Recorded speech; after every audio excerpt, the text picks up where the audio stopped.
now call the Leader of the Opposition, Rishi Sunak.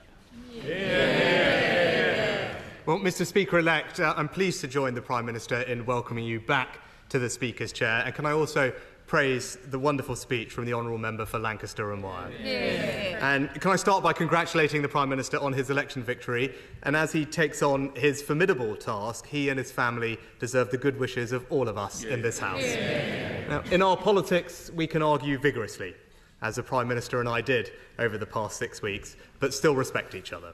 And whatever disputes we may have in this Parliament, I know that everyone in this House will not lose sight of the fact that we are all motivated by our desire to serve our constituents, our country, and advance the principles that we honourably believe in. And to every member, new and old, let me welcome them to their places and congratulate them on their results. To be sent to this place by one's constituents is the greatest honour, privilege, and responsibility. I know every one of us will be trying to repay the trust placed in us, and I look forward to continuing to represent the interests of my own rural North Yorkshire constituents.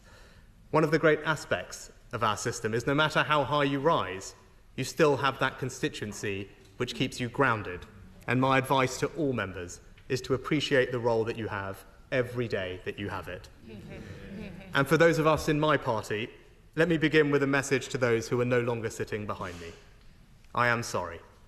We have lost too many diligent, community-spirited representatives whose wisdom and expertise will be missed in the debates and discussions ahead. It is important that after 14 years in government, the Conservative Party rebuilds. So now we will take up the crucial role of His Majesty's official opposition, professionally, effectively and humbly. And restoring trust begins by remembering that being here is an opportunity to do what those we serve expect of us. And in our case, that means holding the new government to account. Can I congratulate the Father of the House, the member for Gainsborough? My right honourable friend has given 41 years of remarkable, dedicated service to this House and his constituency.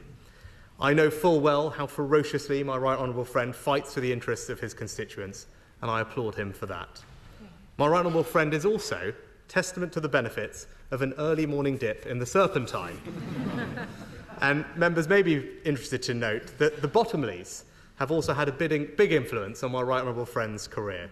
It was in 1974 that my right honourable friend ran against Arthur Bottomley in Middlesbrough in his first effort to enter this place. And today, he takes over from Sir Peter, who will be missed. And can I also congratulate the new mother of the House, the member for Hackney North and Stoke Newington. We have our differences on policy, but no one can deny the right honourable lady's important role in this House and the inspiration for so many young women of colour that she has provided.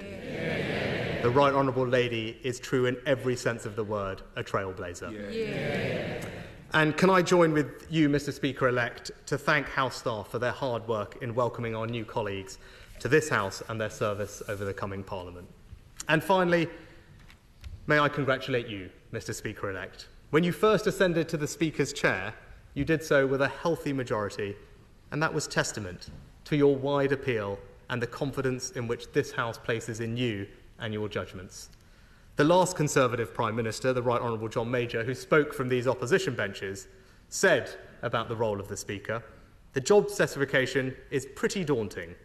The patience of Job and the wisdom of Solomon are only the basic requirements. We demand also impartiality, independence and fairness."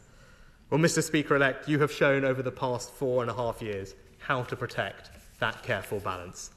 The last few years in this House have been at times difficult, and you, sir, have always brought this House together. That was clear when we lost our colleague, Sir David Amess. And I know your guidance and support for members then was greatly appreciated. It is a privilege to be in this House. Our democracy is powerful, and as we have witnessed, it can be definitive. But I know that this House will, true to its best traditions, hold the executive to account. And I know that Mr. Speaker-elect will facilitate that. So in conclusion, Mr. Speaker-elect, I have no doubt that we will face difficult days together in this place, but I also know that I speak for the whole House when I say that we will all welcome your leadership and guidance in the months and years ahead.